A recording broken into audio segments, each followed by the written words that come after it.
Noong taong 2019, si Mackenzie ay mayroon sanang flight papuntang California. Ngunit hindi ito nakasakay, kaya't nababahala ang kanyang pamilya at mga kaibigan. Ano kaya ang nangyari? Tara, alamin natin ang kwento ni Mackenzie Lueck.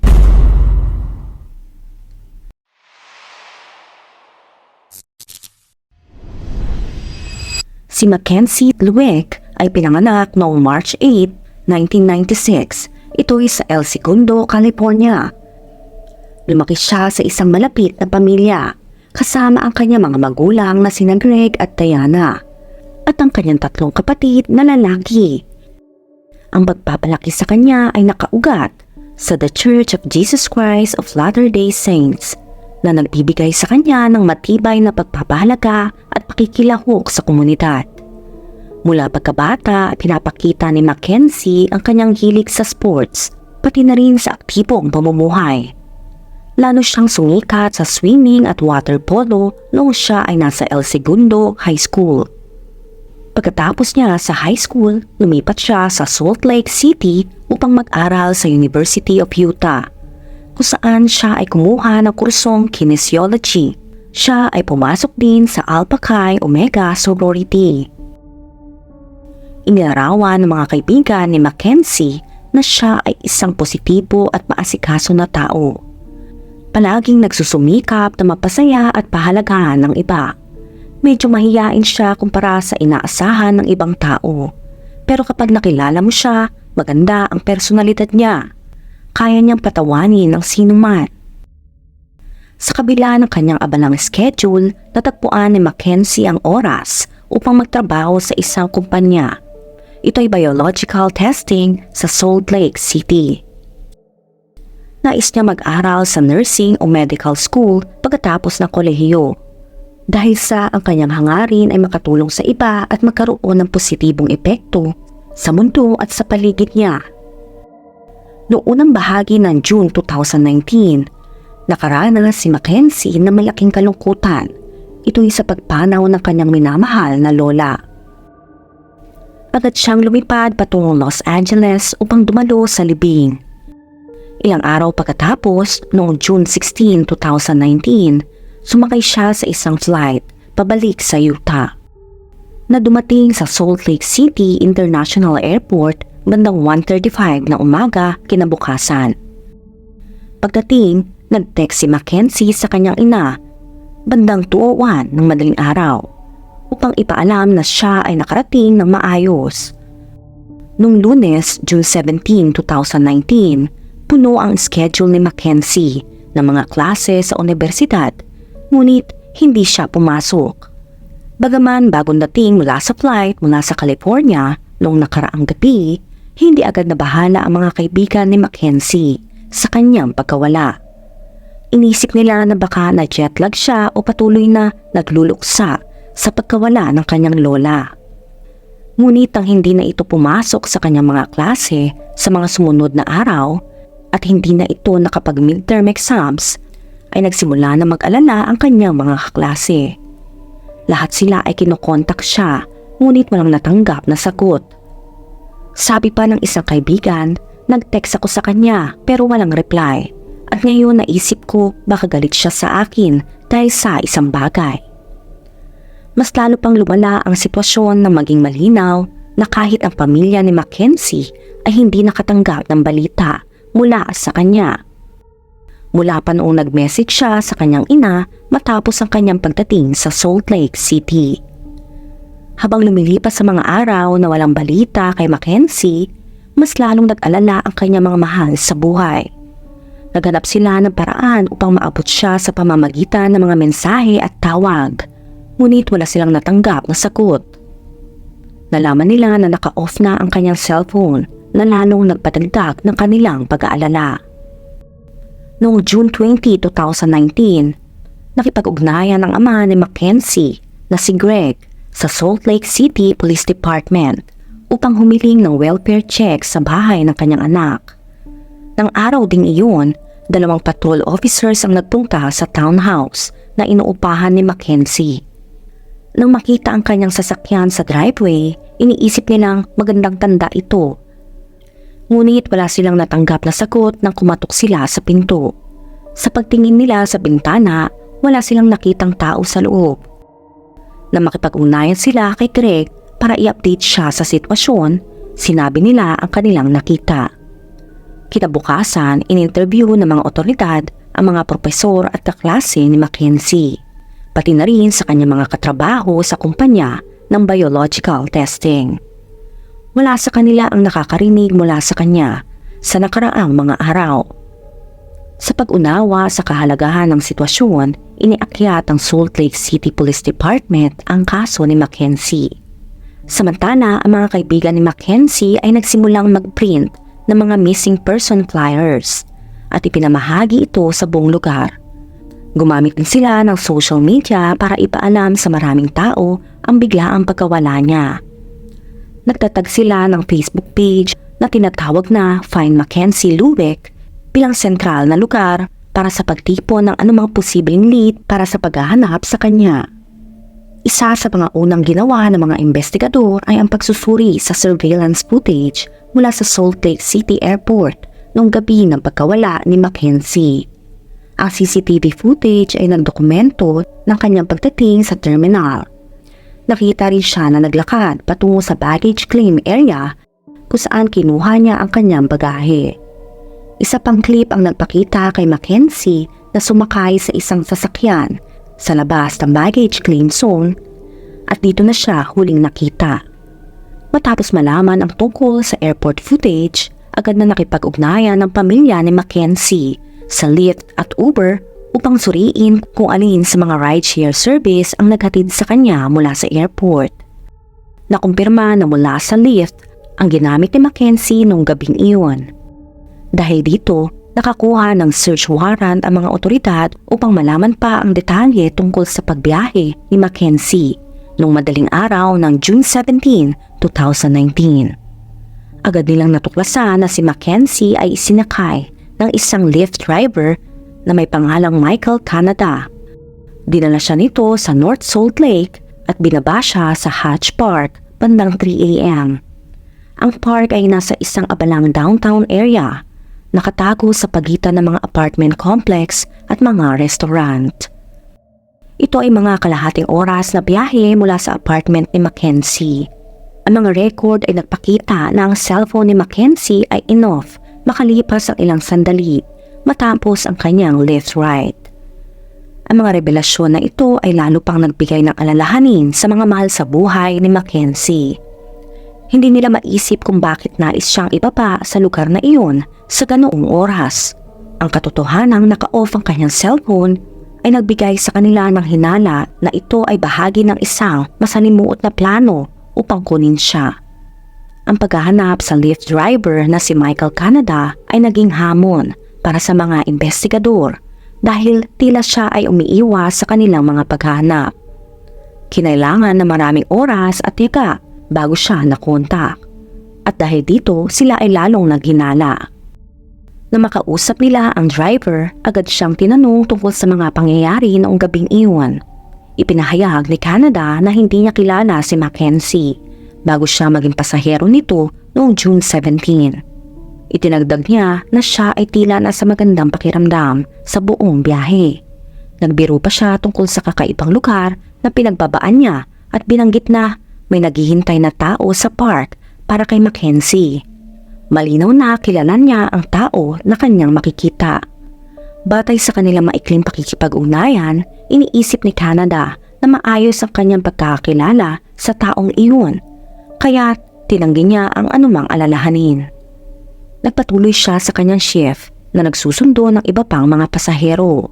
Ito ay nakumpirma ng CCTV camera at Lyft records, kaya siya ay pinalaya ng mga otoridad. Ngayon ang focus ng mga detectives ay lumipat sa pagtukoy sa individual na kumuha kay Mackenzie mula sa Hatch Park. Sa kasamaang palad, ang mga kamera ng park ay hindi gumagana noong panahong iyon. Ang mga investigador ay tumingin sa data ng cellphone ni Mackenzie na nagsisiwalat na siya ay nakipagpalitan ng mga mensahe sa isang partikular na numero. hanggang sa huminto ang aktibidad ng kanyang cellphone. Gayunpaman, sa karagdagang pagsusuri, natuklasan ng mga detectives na ang numero ay hindi tumutugma sa anumang kilalang individual sa mga records. Malinaw na ito ay isang burner phone mula sa isang taong ayaw magpakilala. Habang lumalawak ang atensyon sa kaso, maraming individual ang lumapit na may mga tip. Ngunit umangat ang impormasyon na binigay ng isang pribadong investigador na si Rob Joseph. Ipinahayag ni Joseph sa mga otoridad na nakilala niya si Mackenzie sa isang bar sa Salt Lake City 3 linggo bago siya mawala. Sa kanilang pag-uusap, isiniwalat ni Mackenzie na aktibo siyang naghahanap ng mga sugar daddies sa isang dating site. Sabi ng investigador, tinanong ko siya kung aling site at sinabi niyang Seeking Arrangement. Ang Seeking Arrangement ay isang website ang dinisenyo upang ikonekta ang mga kabataang babae sa mga mayaman na matatandang lalaki. Nang marinig ang balita tungkol sa pagkawala ni Mackenzie, agad na naalala ni Joseph ang kanilang pag-uusap sa isang bar. Pinaghinalaan niyang ang kanyang mga aktibidad sa dating site ay maaring may kinalaman sa kanyang pagkawala. Nang muling repasuhin ng mga investigador ang mga mensahe ni Mackenzie sa dating app, binisita nila ang isang partikular na numero na kanyang tinext bago siya mawala. Sa pagkakataong ito, matagumpay na nasubaybayan ng mga investigador ang cellphone sa isang wireless network sa isang bahay sa Salt Lake City. Kapansin-pansin ang bahay na ito ay matatagpuan lamang sa isang maikling distansya mula sa Hutch Park, kung saan huling nakita si Mackenzie na kinuha ng isang hindi kilalang sasakyan. Ang may-ari ng bahay ay isang Nigerian na lalaki na may pangalang Ayula Ajayi.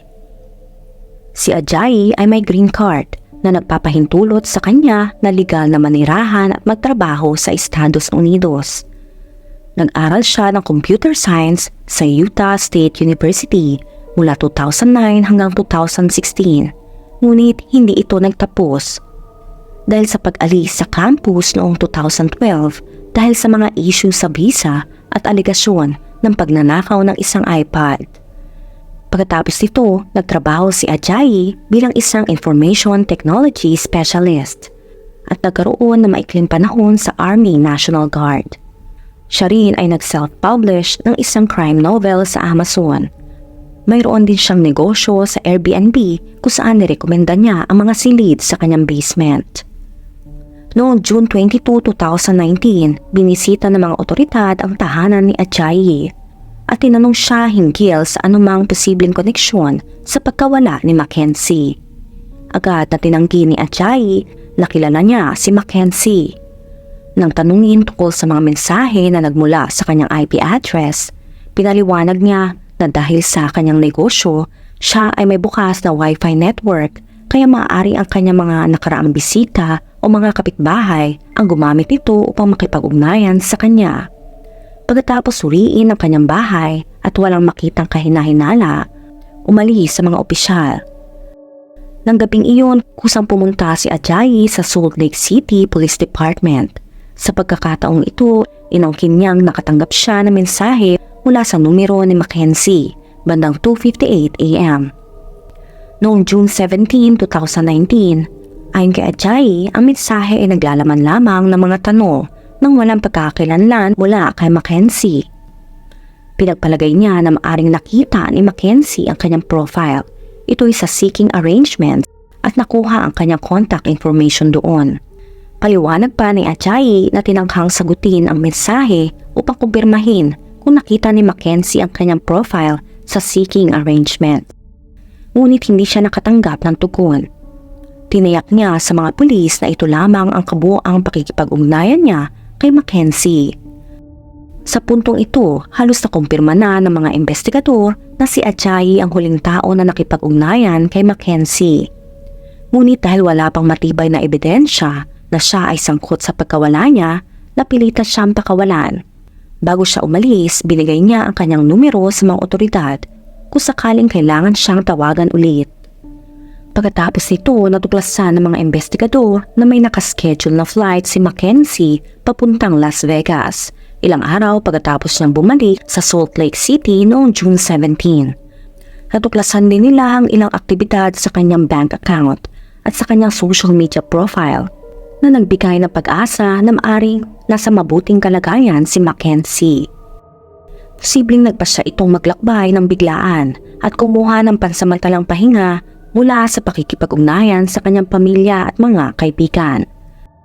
Noong June 23, 2019, natuklasan ng mga detectives na nakaschedule si Mackenzie na lumipad mula Las Vegas patungong Los Angeles sa parehong araw. Agad silang nakipag-ugnayan sa LAPD upang humingi ng tulong sa pagmamanman sa pagdating ng flight ni Mackenzie at sa pag-identify sa kanya sa mga pasahero. Sa kanilang pagkadismaya, wala si Mackenzie sa flight na iyon. Nakumpirma rin na ang mga miyembro ng kanyang pamilya ang gumagamit ng kanyang social media accounts.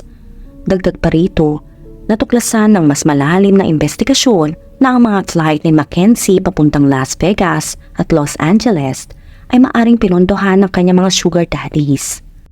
Dagdag pa rito, ang aktibidad sa bank account ay isang deposito mula sa isa sa kanyang mga benefactor.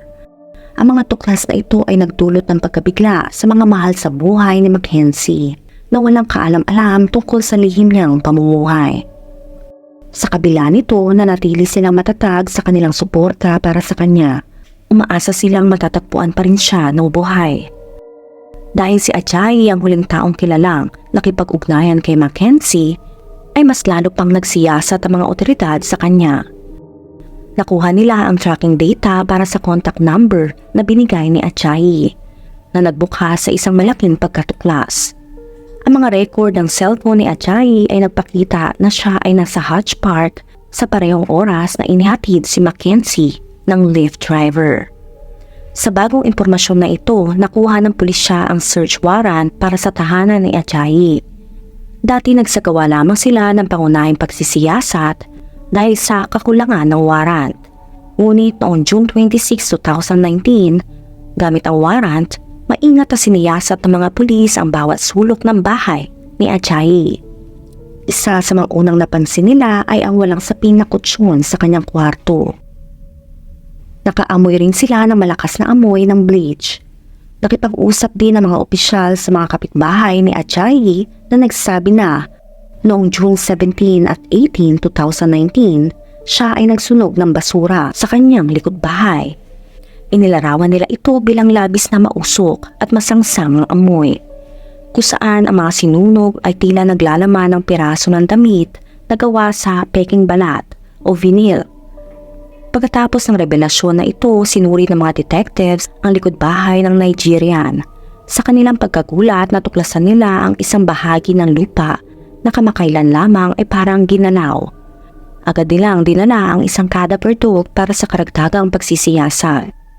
Ang tugon ng aso ay hindi nag-iwan ng puwang para sa duda dahil tahasang inilarawan nito ang presensya ng mga labi sa ilalim ng lupa.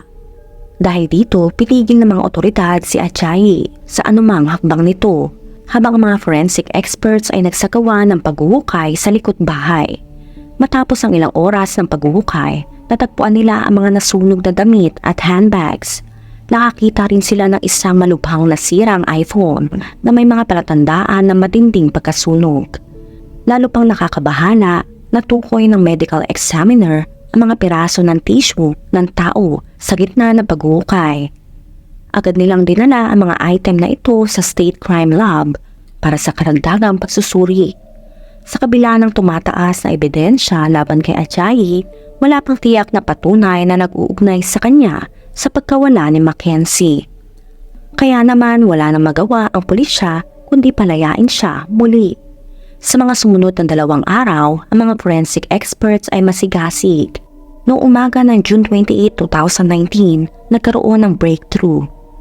Nakumpirma na ang mga natagpuan sa likod bahay ni Ajayi ay kay Mackenzie. Sa parehong araw, isang SWAT team ang dumating sa bahay ni Ajayi at agad siyang inaresto.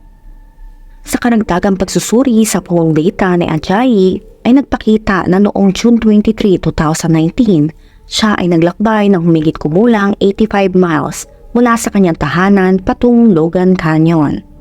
Napag-alaman na kinabukasan ng kanyang unang pakikipag-ugnayan sa pulisya, inalis ni Ajayi ang katawan ni Mackenzie mula sa kanyang likod bahay at ito'y inilibing sa kanyon.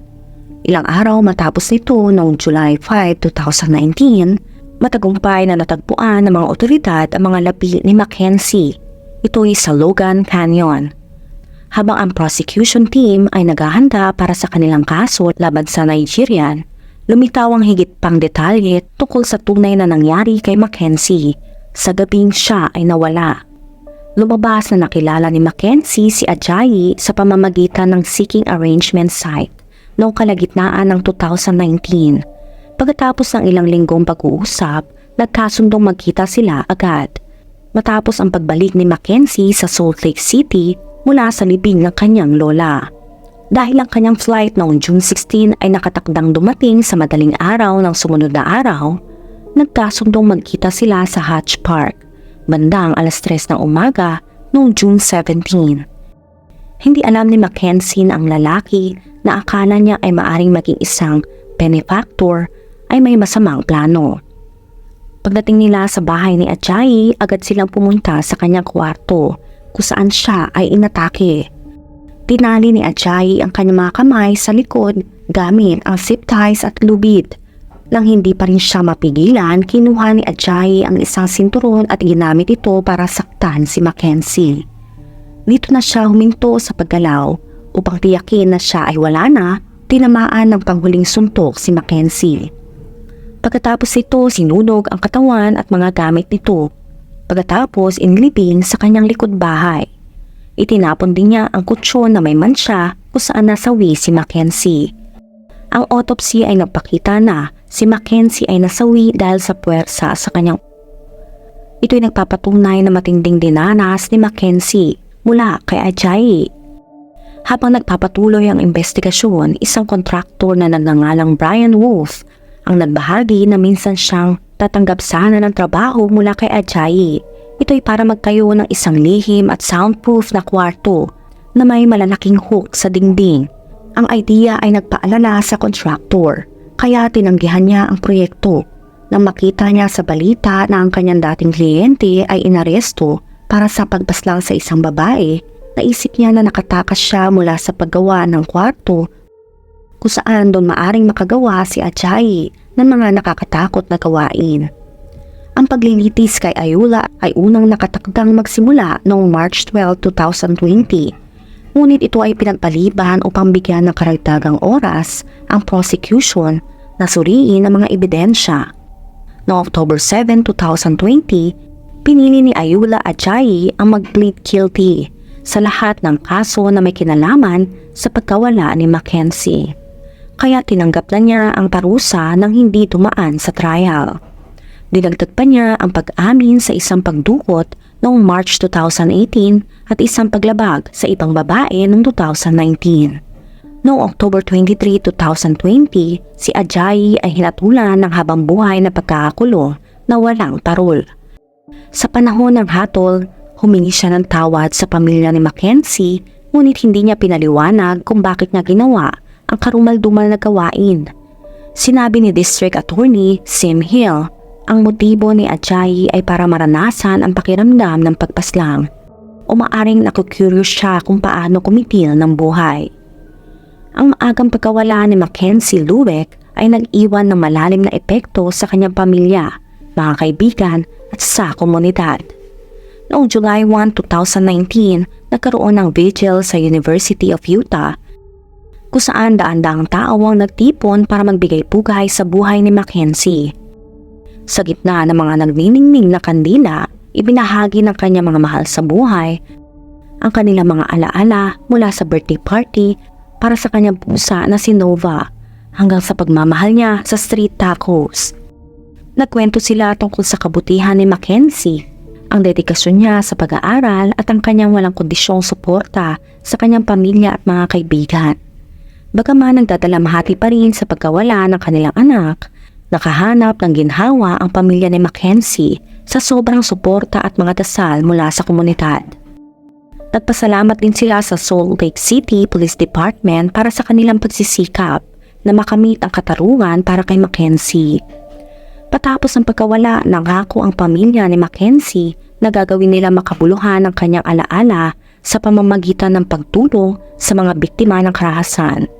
Nagtayo sila ng non-profit organization na tinatawag na Mackenzie's Voice na tumutulong sa mga pamilya na makahanap ng mga nawawalang mahal sa buhay at nagbibigay ng suporta sa mga biktima ng karahasan. Bagaman napakaikli ng kanyang panahon sa mundo, ang alaala ni Mackenzie Luwig ay nanatili sa puso ng mga nakilala at nagmahal sa kanya. Ikaw, ano masasabi mo sa kwento natin ngayon? May masasabi ka ba kay Ajayi? Let me know sa comment section. Kung nakaabot ka sa video na ito ay maraming salamat. Huwag kalimutan mag-like, share, subscribe, and turn on the notification. Ingat ka palagi. Ciao!